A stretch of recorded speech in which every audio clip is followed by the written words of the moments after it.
This video is brought to you by Water Removal Services. We are experts in mold detection, remediation, and removal. In this video, we are going to give you an overview of the mold removal process. In addition, I am in the basement of a house that we are currently completing a mold remediation job and will illustrate some of the concepts I will discuss. The background is a poly sheeting that is part of a containment strategy so we do not spread the mold to non-affected areas. Mold needs three things to grow: oxygen, a food source, and most importantly, moisture. Oxygen is all around us and is always available for mold growth. A food source for a mold spore is any organic material it lands on and absorbs. Food sources include sheetrock, latex paint, dust particles, wood, and paper. Moisture is the third and most critical component for mold to grow. It can come from any water source.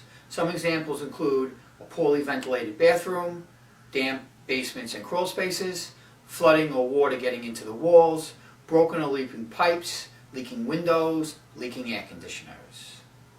Obviously there are many others, but these are just some. Mold typically has a musty smell that alerts people to possible issues. Before starting any mold project, these general issues should be addressed. First, safety of the occupants and the individuals performing the mold remediation work. You should take all necessary actions to prevent cross-contamination or the spreading of the mold to non-affected areas. Eliminate the water source, which is creating the mold environment. Be sure to eliminate all mold with a process designed for non-porous, semi-porous, and porous materials.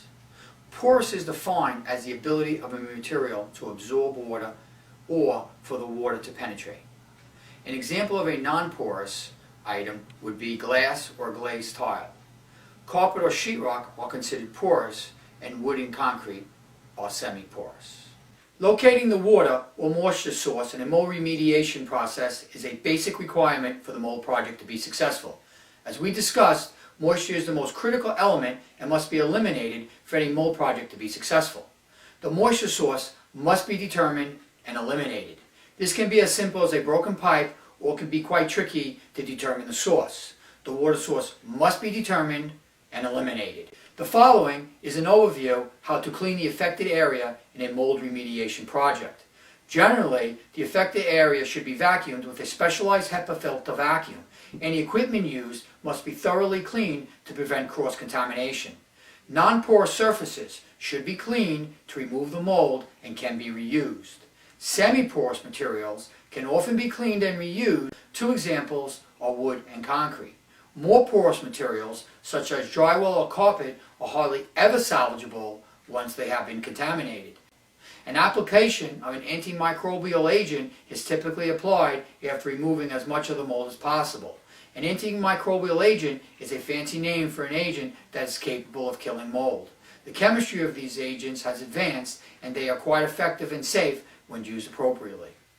I am now going to illustrate the concepts I have described on a project we are currently working on. Behind this poly sheeting is a bathroom located in a basement. The basement had a musty odor.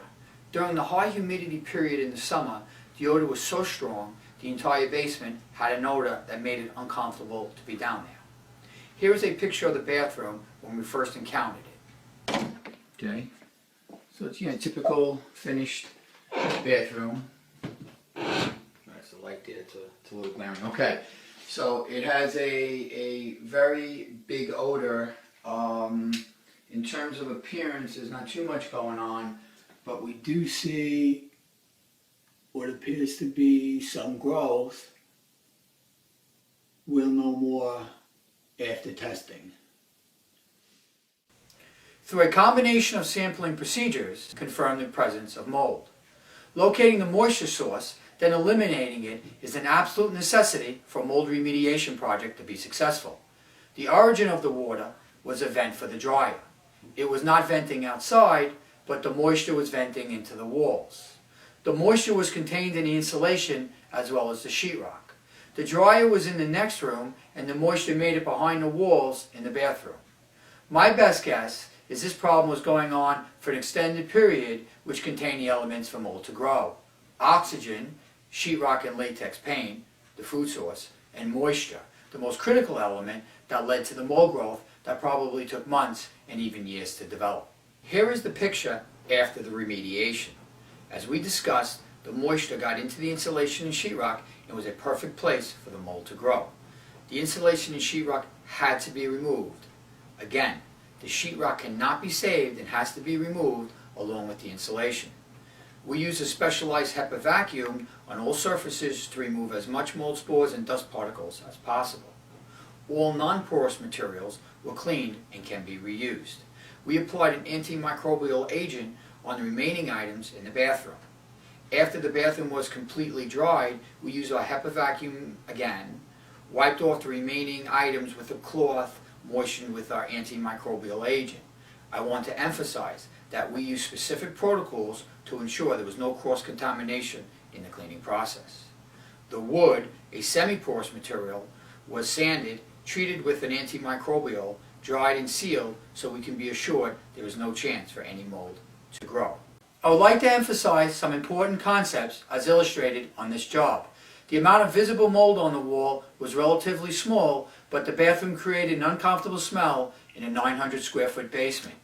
After confirmation that mold existed, locating and eliminating the water source was absolutely necessary. It was quite tricky and took some detective work to locate and solve the problem. The sheetrock, which was contaminated, had to be removed along with the wet insulation. The mold was in the sheetrock, and an application of an antimicrobial agent would not have solved the problem. Additionally, the water source would not have been found and stopped, and the insulation and sheetrock was still wet, and mold would have continued to grow.